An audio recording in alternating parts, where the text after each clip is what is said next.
It began in June 2024, the kind of summer where Hollywood feels like a giant pressure cooker.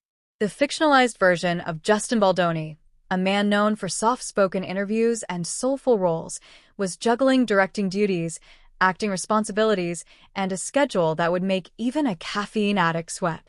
And according to rumors swirling around this dramatized universe, he was also juggling something else: the fear of public backlash. One uneventful Thursday afternoon, after a brutally long shoot, he scribbled something in a planner, something he believed would help him navigate the growing tension on set. A plan some would later call the offensive move. Hollywood thrives on drama, and this fictionalized account leans into that truth. As whispered among crew members, again, in this dramatized telling, the move involved leaning on a narrative of neurodivergence, not as a lived experience or vulnerability, but as an explanation for questionable behavior. A shield, a deflection, a shortcut through accountability. Or was it?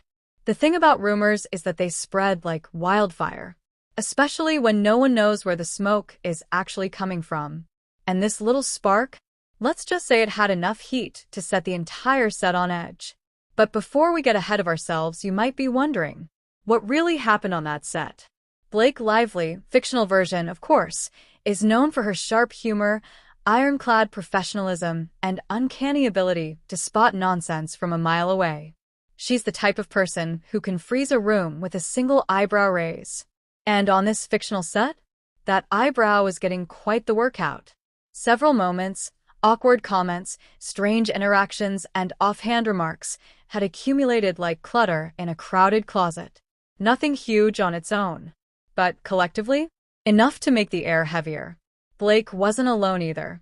Other actresses on set reportedly noticed the same energy shifts. Side-eye glances, quiet check-ins, that shared, unspoken language women have perfected over centuries. Did you see that?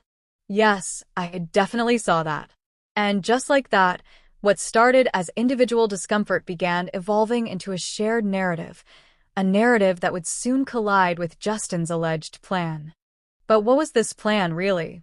And why did anyone think it was necessary? You'll want to hang on to that question, because the next part complicates everything.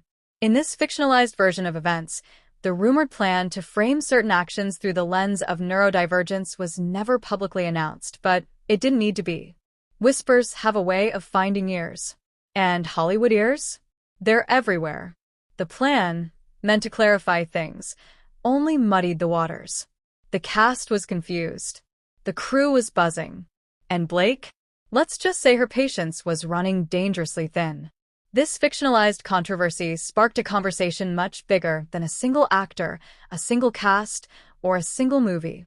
It cracked open discussions about accountability versus explanation, the difference between genuine neurodivergent experience and weaponizing labels, how Hollywood often misuses vulnerability narratives, why communication collapses under pressure.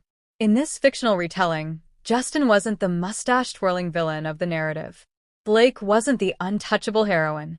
The actresses weren't a quiet choir of witnesses. Everyone was human. It teaches us what happens when communication breaks down and assumptions take over. Never create a narrative to avoid accountability. It always backfires. People respect responsibility, not excuses. Neurodivergence deserves respect, not to be used as a shield. The difference between sharing your experience and using it as a deflection is massive.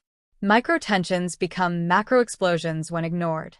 If this fictionalized Hollywood tale shows us anything, it's this: miscommunication doesn't destroy relationships. Unspoken assumptions do. And silence is the real villain. So, here's your moment. Have you ever been in a situation where someone misunderstood you, or where you misunderstood them? Do you think people rely on excuses too often instead of honest dialogue? What would you have done differently on that set? Drop your thoughts, reactions, or hot takes.